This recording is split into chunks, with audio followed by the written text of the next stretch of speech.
This week's cooking video is going to be another one of my all-time favourites, a simple steak pie. With a steak pie with a difference, this one's going to have a suet pastry. This steak pie is going to have a suet pastry crust on it. Once again, it's hardly what you'd call diet food, but eat it every once in a while, it certainly wouldn't do you any harm. I don't think anyway.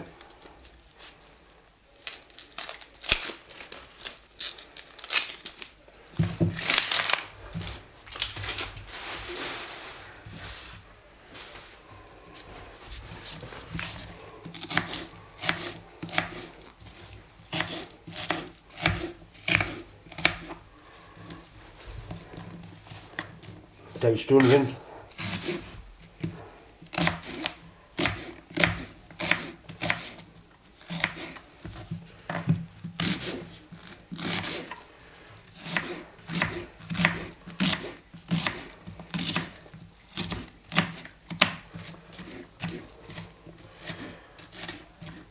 a coarsely diced onion. This is fried off in a little bit of olive oil, or you could use dripping, or you could use lard, or you could use butter.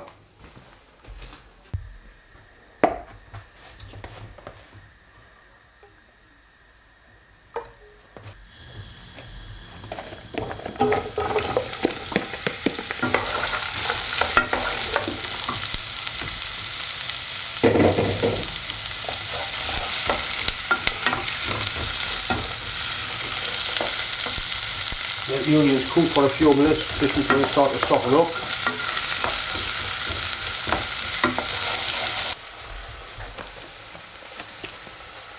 The meat we're going to use is basically stewing steak. You can buy it already diced up at the supermarket. To this I'm going to add plenty of black pepper,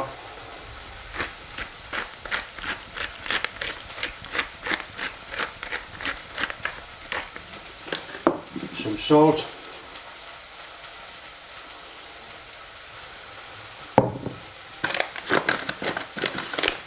I'm just going to dust it in some flour. Doesn't take a lot.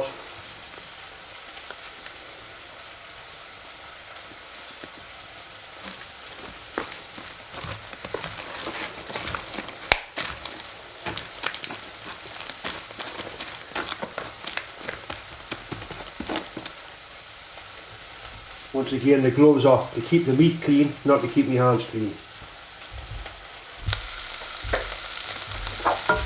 Onions have started going nice and soft and brown now. Simply add the meat.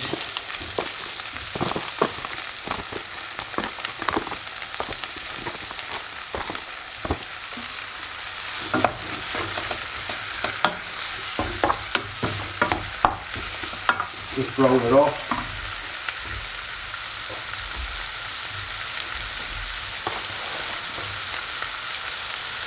This is going to be a plain, an ordinary steak pie. If you wanted steak and ale pie, instead of putting water in here, you put beer in basically to make a stock with.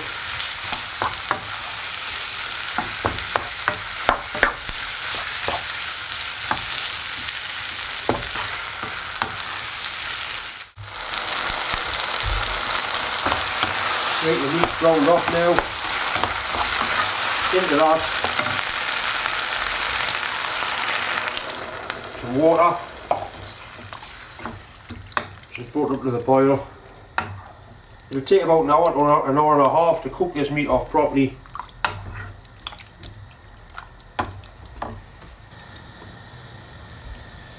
Into there goes a nice spoonful of marmite.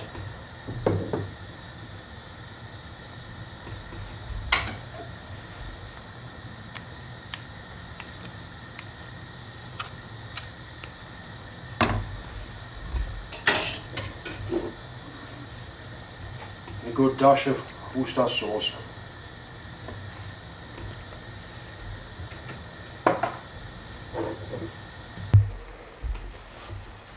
Right, as you can see, it's come to the boil now.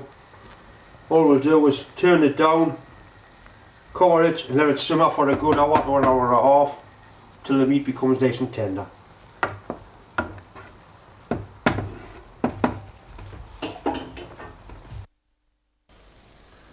unfortunately I forgot to turn on the microphone during this short section of video. The steak's been simmering for the last hour and a half and now it's become lovely and tender. What we need to do is thicken up the stock to make a nice rich gravy. You could use cornstarch for this, but what I'm going to do is actually Bisto gravy granules.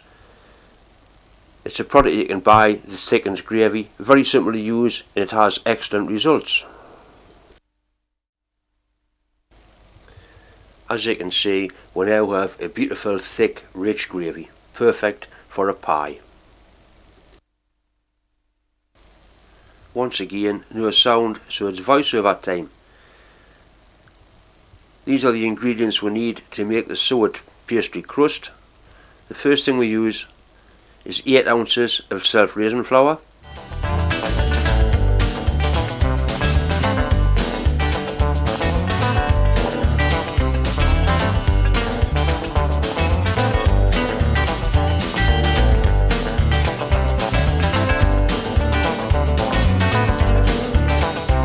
next comes the suet. You can actually get vegetable suet, but this is the real beef suet. We use 4 ounces of beef suet to 8 ounces of flour.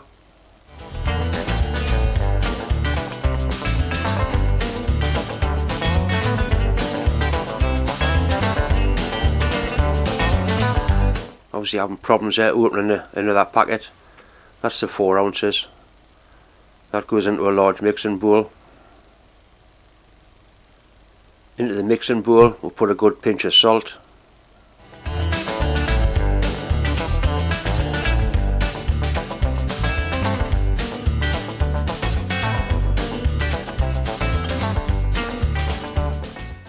This is simply mixed together with the addition of some cool water until a nice stiff pastry is made. If you find you've added too much liquid, a little bit more flour is used just to stiffen the mixture up. The ratio of flour to suet is not that critical. A little bit of flour on the board just to stop it sticking.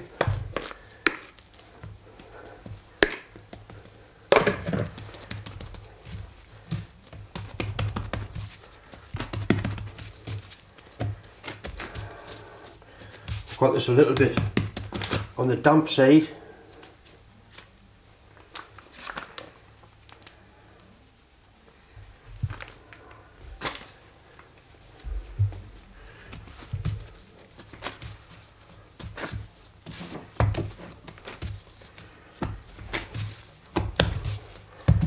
Picking the flour up.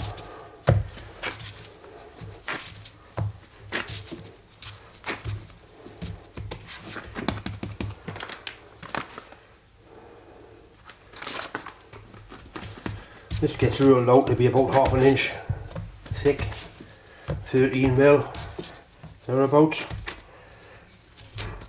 Not that critical really.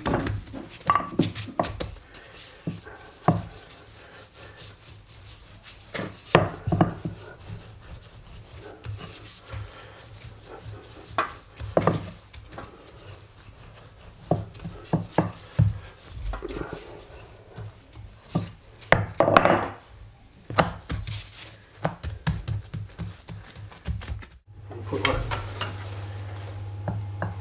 steak and gravy mix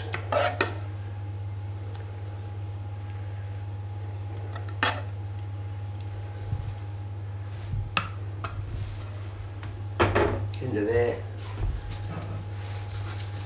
and the top goes on like that.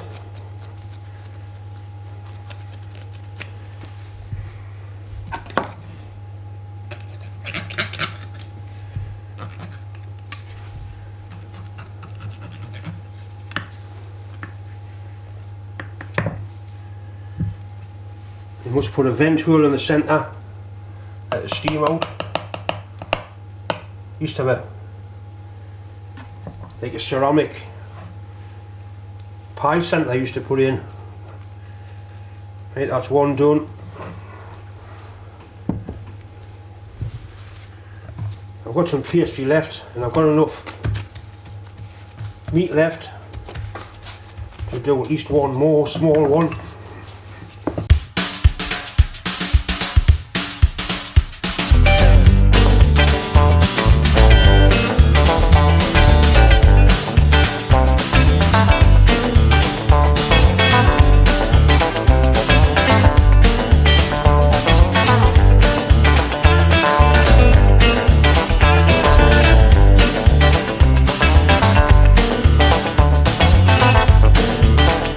Not perfect, but I'm sure it'll still be pleasant to eat.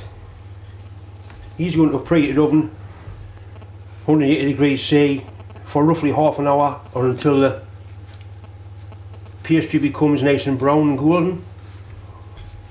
Before they go into the oven, give them a light brush, just with some milk. It helps them to brown quicker. You can use egg, beaten egg as well, but milk works. It's a new acid brush, by the way, another one that's been used for cutting fluid.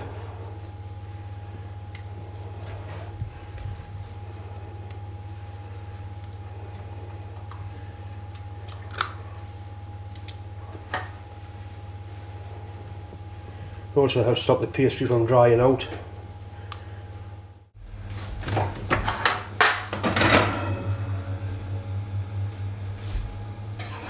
In the centre of a preheated oven, 180 degrees centigrade.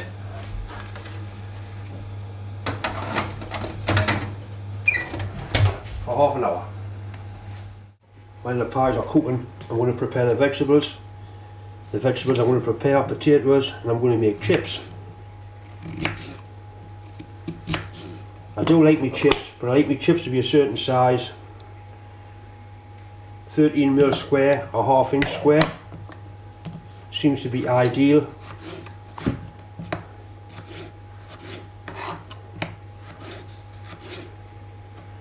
So basically that one there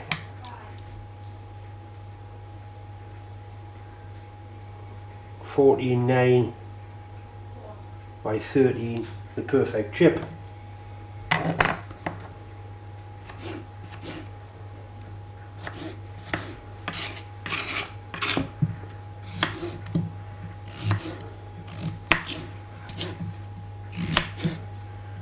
Once you've done a few, you can more or less eyeball half an inch.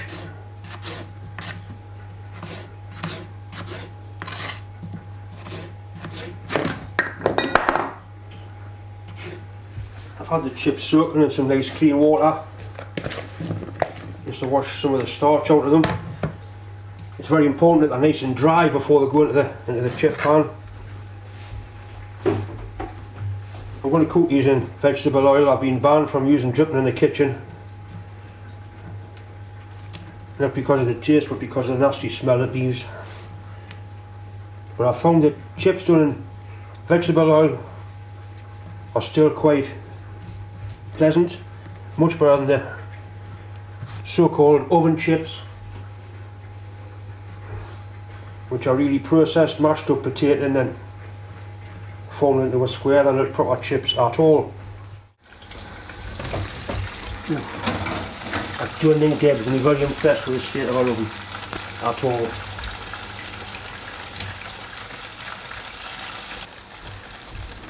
These pies should have been put on a baking tray really.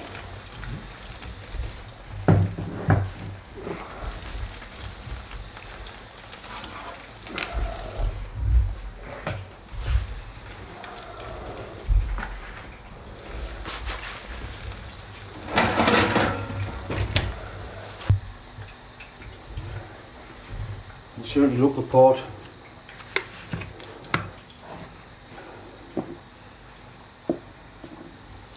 Yeah, just take have a look and see what all the fuss is about.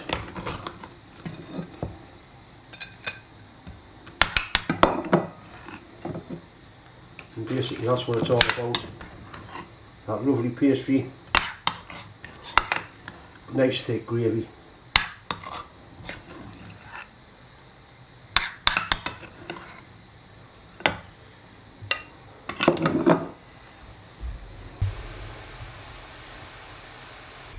vegetables are done as well.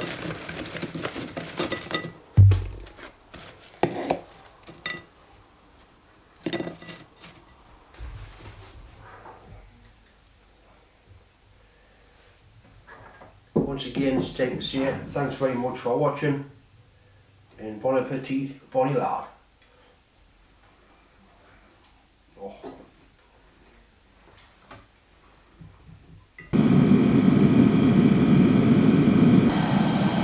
Alright, tell the truth here. Huh?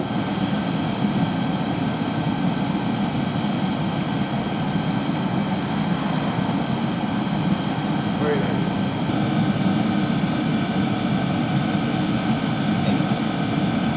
You good?